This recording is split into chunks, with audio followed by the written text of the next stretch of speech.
每一个囡仔拢是父母的心肝宝贝，这老师安怎教也引起着无共款的看法。这条新闻即马网络顶头是炒到热噗噗咯。来看这个台中进前发生这警察入去国小甲囡仔带去派出所的事件。昨市长罗秀燕就认为讲，这学校呢，互警察入去甲囡仔带走，老师报警察掠囡仔，这行为是真唔对，伊是真生气。也批评讲，安尼显是无适合做老师，所以引起基层老师的反弹。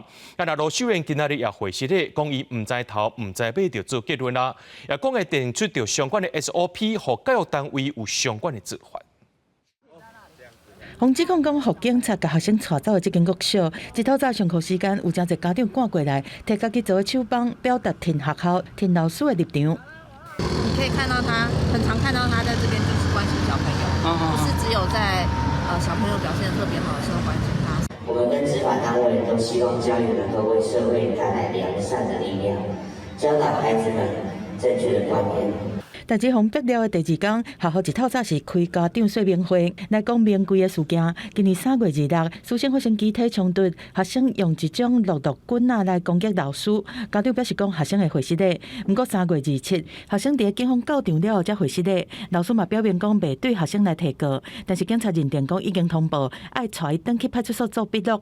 家长接到学校的通报了后，表示讲会去警察局内会合。6月21日，少年法庭开庭审理，双方是当庭和解，法官结案。不过7月25日，家长阁申请教师不当管教后事调查，落尾是决议无成立。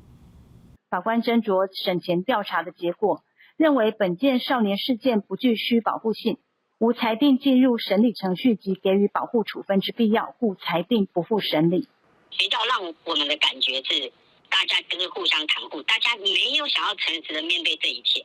学生的家长嘛是质疑伊的囡仔伫学校内面，互警方带走的正当性。不过，初二伫议会真生气，佮大骂校长，而且讲教师无责任的市长罗秀燕，面对外界一大堆意见的压力，嘛对这个老师会是的。我昨天的话说，这个老师是不是适任？我觉得我讲的太快了，太早下结论哈。我必须向这位老师致歉啊。那对于这件事情啊，老师为什么这样做？那他的前因后果，他有什么样辛苦的地方？我想我必须理解。扣上这样子，老师不适任，我想对于所有现场这样子的一个工作的老师，会觉得非常的失望。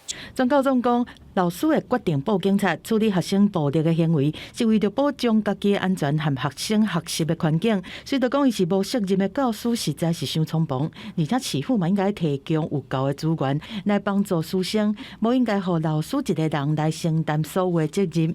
对这市府嘛讲，因会定出一个 SOP， 针对这个状况，让教育和执法单位有物件会当依循。记者综合报道。